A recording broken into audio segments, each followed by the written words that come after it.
Bienvenue dans Décryptage. Au Bénin, les accidents de la circulation engendrent de nombreux cas de traumatisme. Chaque année, c'est plus de 635 décès liés aux accidents de la circulation qui sont enregistrés dans le pays, selon le Centre national de sécurité routière. Des survivants sont confrontés à d'énormes difficultés. Leur prise en charge et suivie par le système sanitaire reste une préoccupation majeure.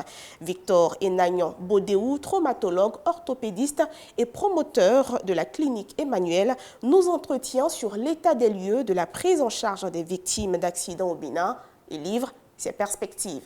Quelle est la spécificité de votre clinique? La spécificité de cette clinique est la prise en charge des lésions traumatiques.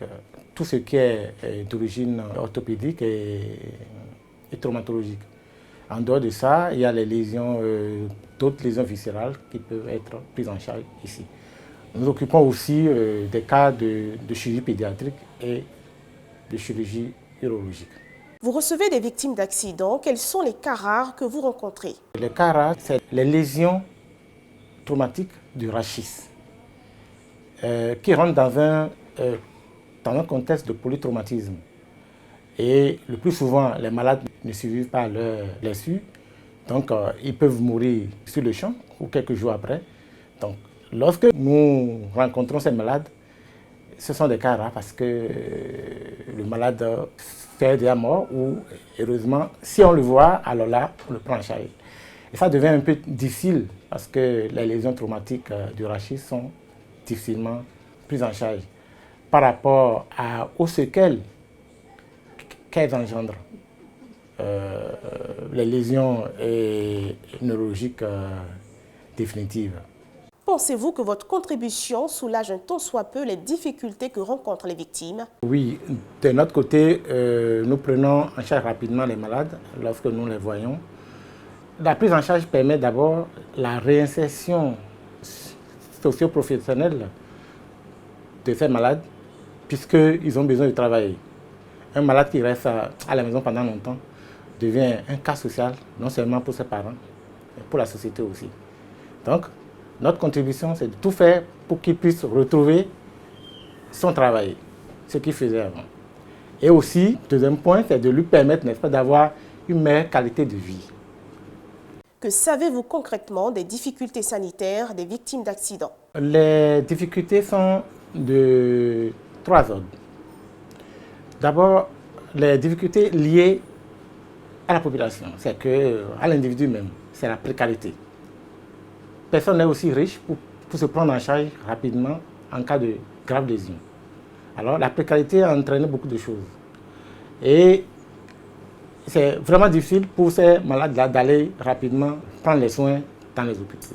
Deuxièmement, le Bénin est l'un des pays où le malade est obligé, la victime est obligée de payer rapidement ses soins.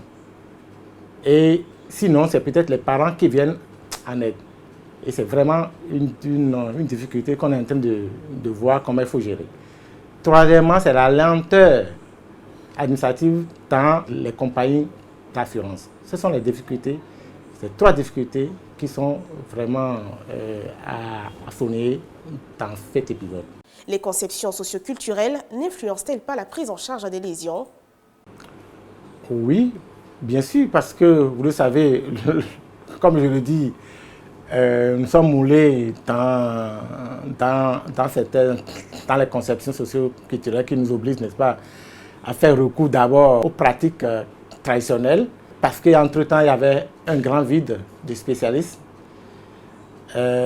L'hôpital n'arrivait pas à satisfaire correctement les malades, encore qu'il n'y avait pas de spécialistes de traumatologie ici, au Bénin, pendant très très longtemps. Donc les gens ont plus recours aux praticiens, au traitement traditionnel. Alors, ce secteur aussi s'est développé. Dans ces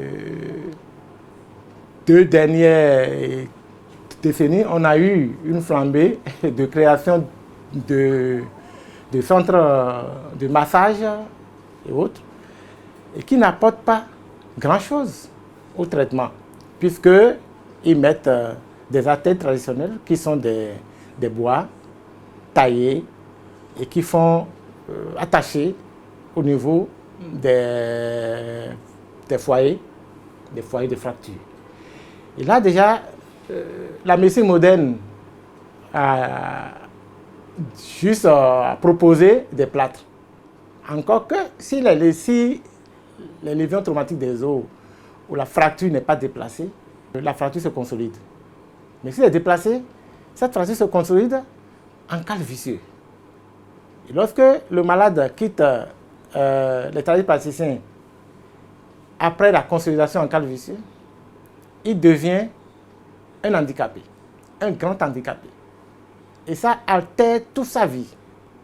Alors, l'ONG AVAC va les chercher, fait tout le parcours avec eux et ils reviennent nous voir et nous faisons la chirurgie réparatrice.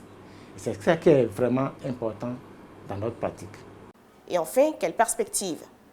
Au niveau de la population, il faut que les gens commencent par respecter le code de la route et que les motos,